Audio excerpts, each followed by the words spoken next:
So when we left off, we were looking at potential trades for Joel Embiid. I've been thinking about them for a while now, and I hope you have been too. I've looked at what the trades can add to our team now and how they can help us in the future. Right off the bat though, I'm going to go ahead and eliminate the Raptors trade just because I don't think it's a return that we can justify given our other offers. I'm also going to decline the Hawks trade, not because it's a bad offer, but because the other two I feel are better. Cam Reddish could prove to be a great player one day, and John Collins looks better every year. But given the current state and expectations of our team, we need something a little different than that. So that leaves us down to two trade partners, Brooklyn and Sacramento. I like both offers, I do. That's why picking one was so hard. On one hand, there's Brooklyn, who is offering us two established players and a promising young big for Joel. A lineup of Dinwiddie, LeVert, Tobias, Ben, and Al would have been great. There's lots of playmaking and ball handling in this lineup, and it's very versatile in terms of what you are able to do on offense. The only thing not to like about this lineup is that Dinwiddie and Horford are kind of question marks in terms of their jump shots, leaving us with only two real shooters if you want to count Tobias in there. So while I do like that one, there are still glaring questions accepting that one. Then there's Sacramento. Buddy Hield is a flamethrower who would draw heavy attention from the defense and providing great spacing and kick-out opportunities. Marvin Bagley is thought by many to have star potential, but we've yet to see him healthy enough to realize that. He's good at finishing around the rim and has a jump shot that's a work in progress, as well as his inside defense. So he does need work, but he's 21 and shows pretty good promise. Buddy Hield isn't without his negatives either. When he's off, he's basically out of the game and just takes up a spot on the court. He doesn't provide any playmaking or defense, so we'd have to really be relying on him to just hit his shots to provide any value for the team. He's also getting paid more than he's probably worth at around $26 million a year, and these both offers have pros and cons, and there's a lot to think about.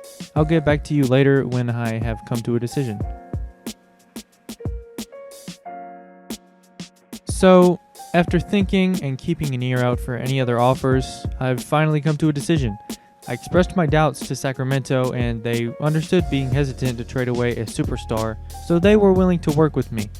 I took their original offer and I said, hey, if we exchange Horford for Barnes and then give you 3 second-round picks, how will that work for you?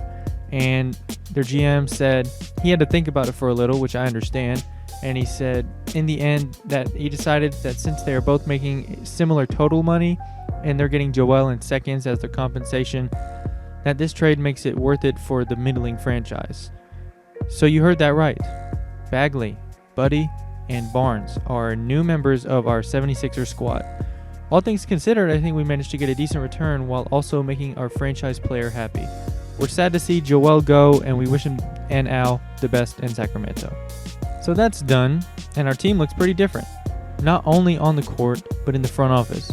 I came to a decision on our coaching situation and decided that Udoka was the best fit for this team. He's already familiar with the system and knows our strengths and flaws better than any outside coach would. He also got a 2-year deal along with our new assistant coach, Andrew Sampson. So with that being said, I have some different plans for our lineups now that we have a little more flexibility with our roster. I've decided we're going to try Simmons at the 4, but I kind of use him at the 4 lightly. I still want him handling the ball and running the offense regularly, but I would definitely like to see him more as a role man way more often. That being said, we don't exactly have a great playmaker available, so we would need to acquire one. For now, though, we'll start Richardson and Buddy in the backcourt with Tobias, Ben, and Bagley making up our front court. You'll also notice that we don't have a backup center either, which proves problematic if you don't like Kyle O'Quinn. So we'll also have to acquire one of those this offseason.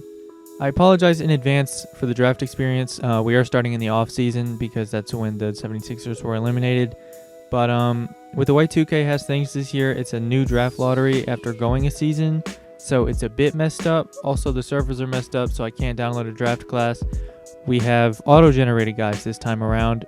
And hopefully that'll be fixed by the next draft, which I'm sure it will be. So for now, we're going auto-generated, and we're going to have to pretty much skip through it.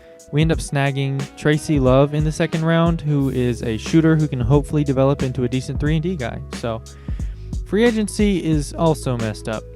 as this free agency class and the next one will be merged. So guys like Fred VanVleet, they'll be in this free agency class, as well as guys like Giannis. So here we go, free agency. We're not going to go through all of free agency today. I'm just going to kind of get some guys in our minds to think about. In terms of point guards, there's Mike Conley, Trey Burke, Chris Dunn. None of which are, amazing playmakers, but Mike Conley and Chris Dunn are decent enough at that, and Trey Burke is a spark plug, and so, he'd be useful in that fashion. I'm honestly game for either Dunn or Burke. We'll just have to see who's available and what kind of money we have to play with. In terms of power forwards, there's Crowder, and if we're lucky enough, we can get Jeremy Grant. I'd be happy with either one of those.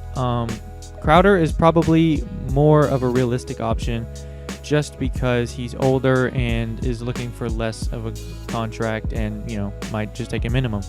And then for bigs, there's guys like Derek Favors and Mason Plumlee, but we'll just have to see. We really just need somebody to fill those minutes. We'll just see what happens, honestly, because we have a lot of work to do with this roster.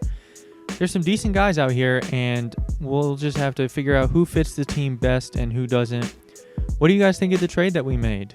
What do you guys think of the potential signings, and how confident are you in this team?